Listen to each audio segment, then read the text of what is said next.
Every year, thousands of men, including many over age 50, seek out a bed in the shelter system of Canada's largest city, or even sleep outdoors.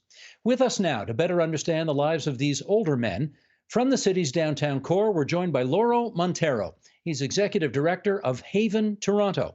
That's a drop-in center for older homeless males. And Lauro, thanks for spending some time with us tonight on TVO. How are you managing? Well, managing okay, but thank you for having me. The drop-in center that you run specifically serves men who are over the age of 50 and who are homeless. And let's start there. What is distinctive about this particular cohort? Well, probably the most significant is that they're the largest group of people who are homeless, not only in Toronto, but in every major urban center in North America. So just the sheer numbers, but also they're very unique. They have very unique needs. They have very unique circumstances, and there are no other agencies in Canada that actually serve this population.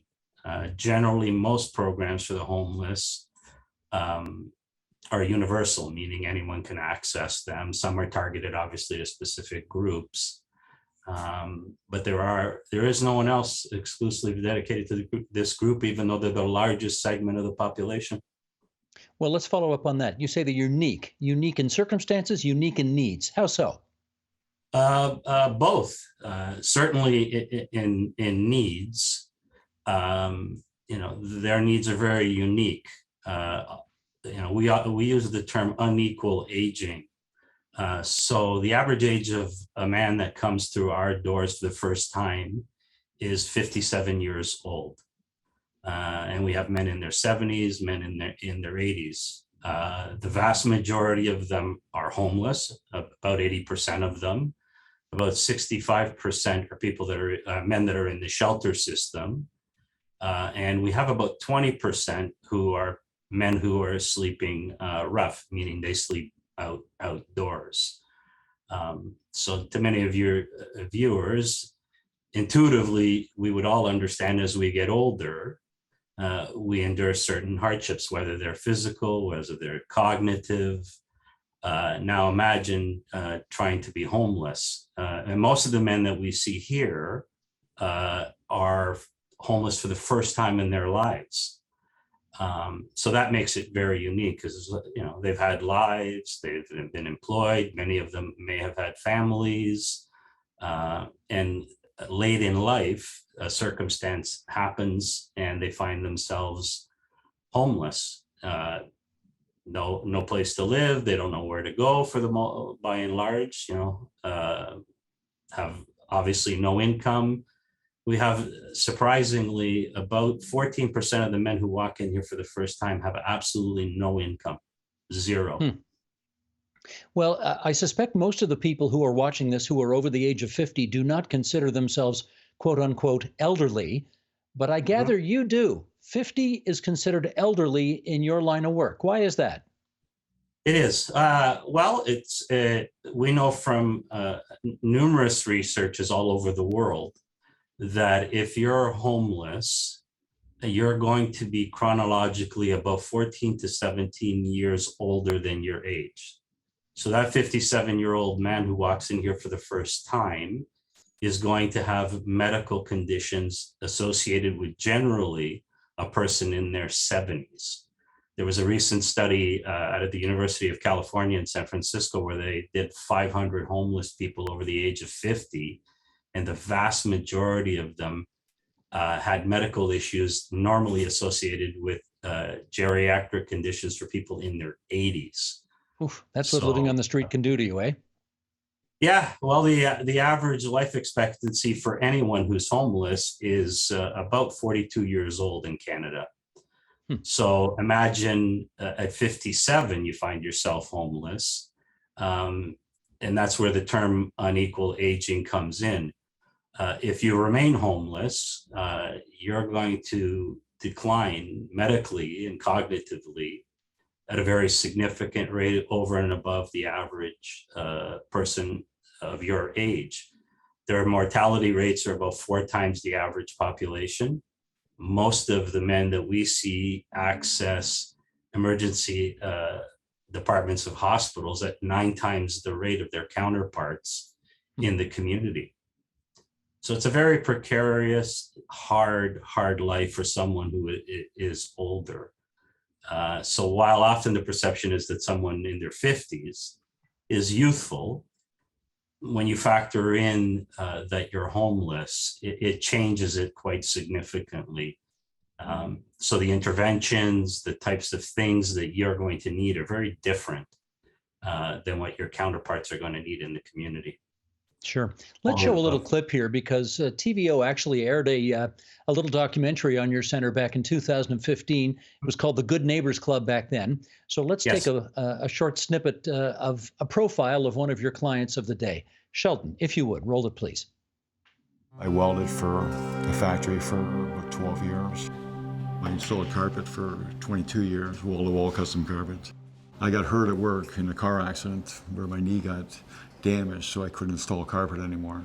I went from a $90,000 a year job to living in a hostel. You know, that broke my heart. When you go from your bed into a hostel with 80 other people, you don't have a relationship with your granddaughter, your kids anymore. It's like climbing down a staircase. It's easy to climb down, but turn around and try to run back up. It's a harder climb. Lauro, I think we need some explanation there because I suspect so many people can't understand how you go from leading a good life with a good job, making a good income, to suddenly being homeless. What's the story there? Well, it's easy. We often hear people say you're only 1 or 2 paychecks away from being homeless. The reality that I see here every single day, and I've been doing this now for 12 years, is his story is very common, very common. And it's becoming increasingly common. I think people associate homelessness generally as a failing of the person. They either had mental health issues or they had addictions issues, and that's how they became homeless. And that's not the experience that I have seen in over a decade of working here. Most of it is having to do with income and housing affordability.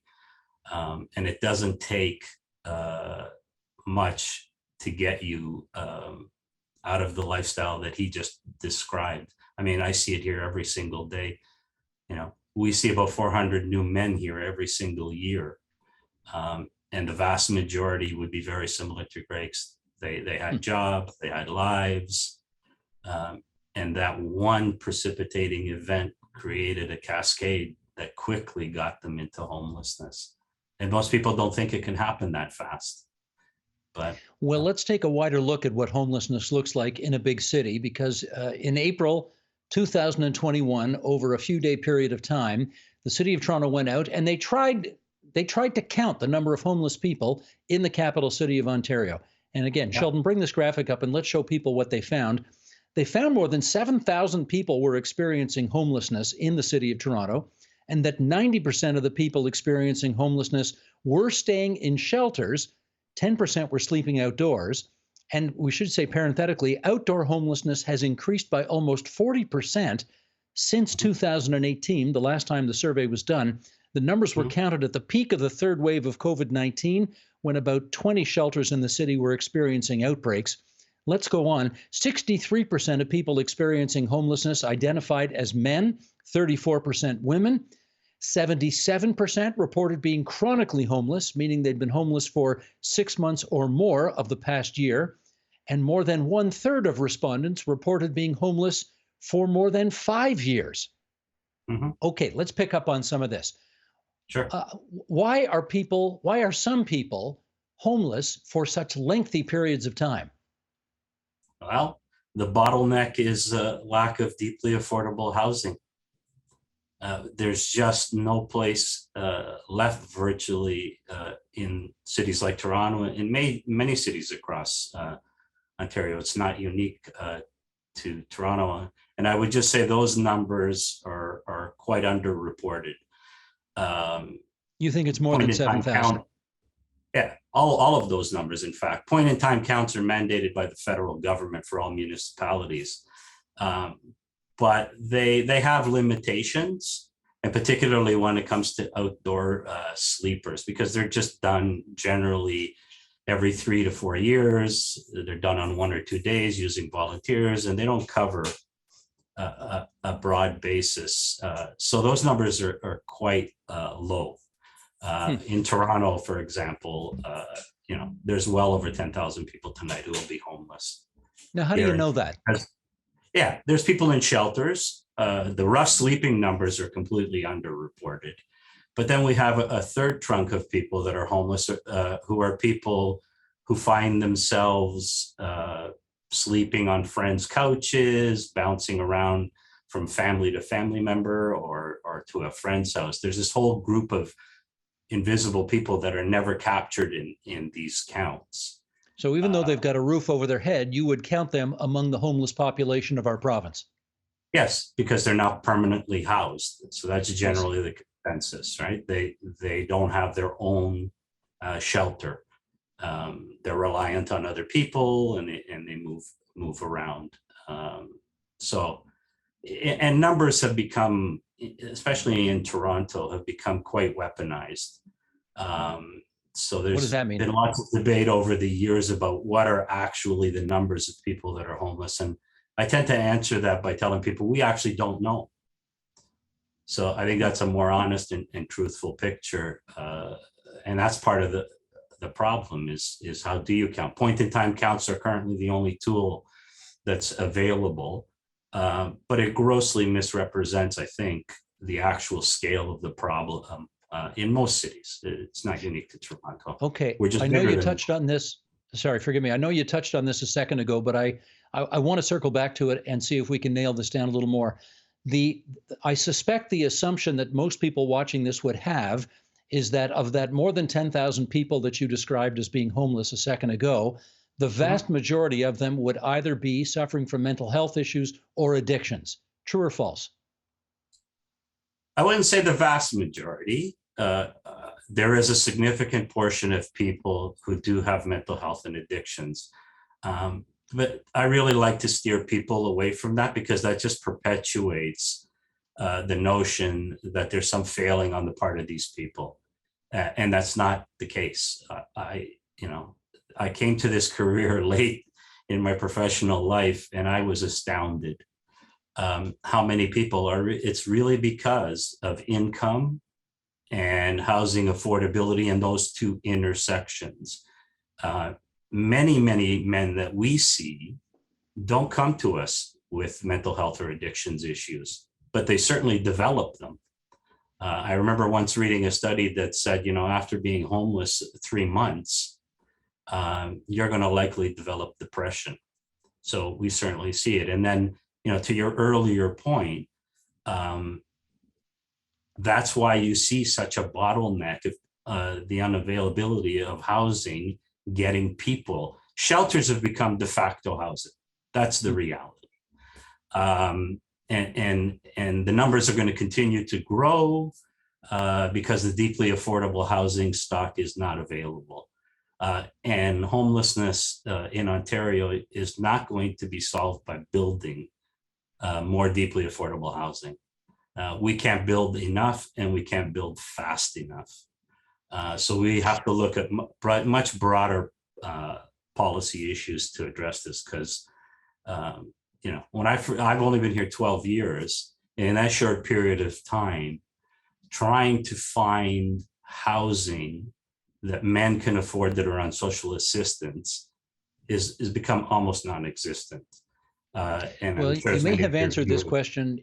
Sorry, you may have answered this question in that last answer, but let's just be sure here, because the Toronto survey also indicated that 15% of people experiencing homelessness are Indigenous. And of course, the Indigenous population is only 2.5%. So, they're suffering quite disproportionately. Same issue, like 60% racialized, and that is, of course, disproportionate suffering as well. So maybe you could help us understand why those communities in particular are suffering such disproportionate homelessness. Sure. And I would add Indigenous folks are also overrepresented in the homeless population. Yeah, that was the first number I gave. Sorry. So those are structural causes. So it's racism, it's deinstitutionalization, it's colonialism. In certain sectors, it's about intimate partner violence. So, women fleeing abusive situations. So the reasons, they're structural. Gotcha. And this feels like a particularly timely time to ask this question. It was -20 the other day. How does anybody survive in the streets when it's -20? yeah, it's hard for any of us to imagine. And I struggle with it since we have, here over 20% of our guys are sleeping rough. It's amazing to me that we don't see more deaths. Although we have seen a record. 2021 was the record breaker for people who died that were homeless. As a matter of fact, today in Toronto, we have a monthly memorial for people who have died homeless, and they're seeing quadrupling of the numbers of people that are being added to that memorial. And last year in the shelter system in Toronto, over 180 people died that were homeless. So, and outreach programs are out there, but they're, like many services, they're a patch quilt. We have, Streets to Homes, which is the city program, which is a couple of vans and some folks running around into ravines and parks and encampments. There are a few agencies, Salvation Army does it, a couple of our Aboriginal partners are out there. But in a city as large as Toronto, it's hard to have, and we don't really have adequate outreach that can get to all of these people. But Lauro, I would have to assume that if somebody on a night where it's -20 doesn't want to go to a shelter, they believe that the shelters are even worse than sleeping outdoors in -20? Yep, I would absolutely agree. Yes. I so have what's many going on men. in the shelters that would be that awful that it's better to sleep outdoors in -20? Yeah, well, for older men particularly, it's their vulnerability. I routinely hear every day almost men coming here saying that they were assaulted, they were robbed of their possessions, and the pandemic and COVID has created and exacerbated that problem. It's part of the reason, in Toronto, for most of your viewers, we've had issues with encampments, is because people would rather be outdoors than have to go into shelters. Prior to the pandemic, many of our men, I have guys who have been here for 5, 6, 7, 8 years. I have a few that have been here over a decade that have never, ever gone indoors in a shelter. And in Toronto, we had a 30-year temporary program where faith groups used to open up their basements, called the Out of the Cold program. And they were shut down during the pandemic. And many of our men used those programs because they felt safer in those faith group basements rather than having to go. But those were eliminated. So, it's a hard choice. It's a choice I couldn't fathom to make, but yeah. But if they drop into your place, if they drop into your haven, what are they going to experience there? Well, they're going to experience safety and a welcoming environment that treats them with a lot of dignity, which is not what they always get wherever they go. So we provide the basics of necessity. We provide showers, we provide food, we provide laundry. We have nursing services here. We have counselors who don't do clinical counseling, but what we do is what we call system navigation. We help the men kind of navigate everything from where to get a bed for the night, how to apply for social assistance, deal with the maze of bureaucracy that these men have to face just to get their lives back on track. And we provide a communal space where they can belong, where they feel safe, especially with older men. Safety is probably the most important aspect. It's why they like coming here, is because for 9 hours out of the day, they don't have to worry about being assaulted. They have a level of engagement with peers who are in similar circumstances. They can hang out, watch TV, shoot a game of But you can't put them up pool. overnight, is that right? No, drop-in centers were basically created decades ago to fill the void, because pre-pandemic shelters were basically a bed for the night, and out in the morning you go, come back tonight, and you'll get another bed maybe. So drop-in centers were kind of created to fill these voids. What do people do during the day? So we provide a space, but there's a purpose to the space that we have here, and it becomes their community center. They often refer to this place as their home.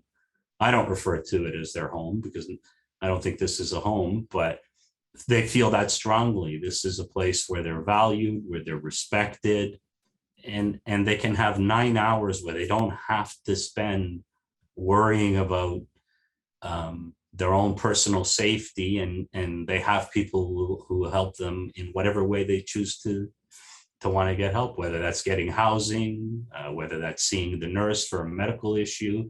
One of the big barriers that older men face is there are barriers to getting healthcare when you're homeless. Sure. Now, what about, just in our last minute here, Lauro, I can't imagine how you did what you did during COVID-19. How did you keep your doors open and yet keep people masked and separated and a safe environment and all that? Yeah, well, it's an overused word, but we pivoted constantly. I heard somebody yesterday use the phrase, it was like planning in quicksand. So we've done whatever we've had to do. We rented a huge tent and put it out in our courtyard so we could provide services outdoors by and large. The only thing that we weren't able to do so far in the pandemic was provide that communal space.